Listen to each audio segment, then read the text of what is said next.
আসসালামু আলাইকুম। সবাই কেমন আছেন? স্বপ্না খাতুন চ্যানেলে আপনাদের সবাইকে স্বাগতম। আজ নিয়ে চলে আসলাম আম দিয়ে ডাল রান্না। কাঁচা আম দিয়ে কিভাবে ডাল রান্না করতে হয় সেটা আজ দেখাবো।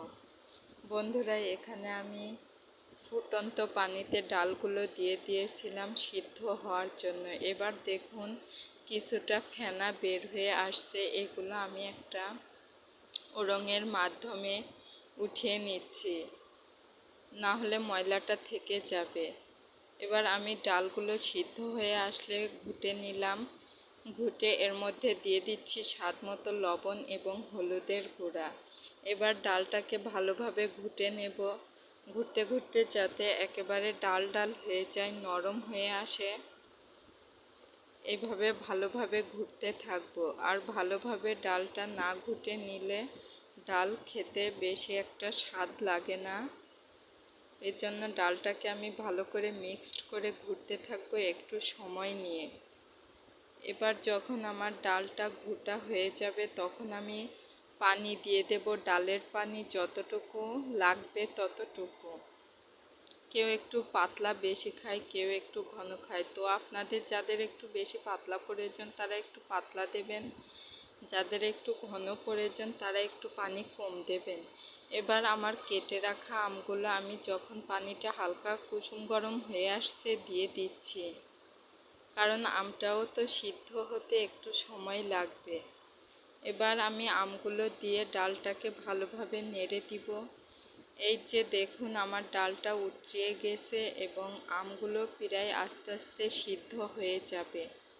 ডালের ঝোলটা একটু কমিয়ে নিব, কারণ তা না হলে ডালটা স্বাদ লাগবে না খেতে। এবার আমি ডালটা নামিয়ে নিচ্ছি। এবার দিয়ে দেব বাগার। একটা প্যানের মধ্যে দিয়ে দিচ্ছি তেল।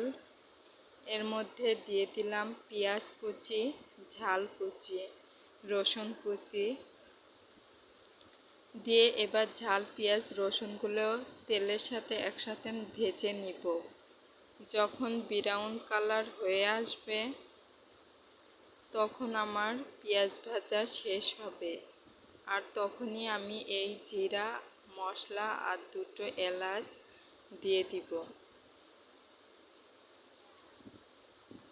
এগুলো দিয়ে নাড়া শেষ হলে 1 চামচ ডাল দিয়ে দেব, না হলে তেলটা ছিটকে গায়ে আসবে। এবার সম্পূর্ণ ডালটা ঢেলে দিব। ঢেলে দেওয়ার পরে দেখুন আমার বাগার দেওয়া শেষ। কারণ ডালটা রান্না করেই বাগার দিতে হয়, তা আমিও ঠিক ওই একইভাবে বাগার দিলাম।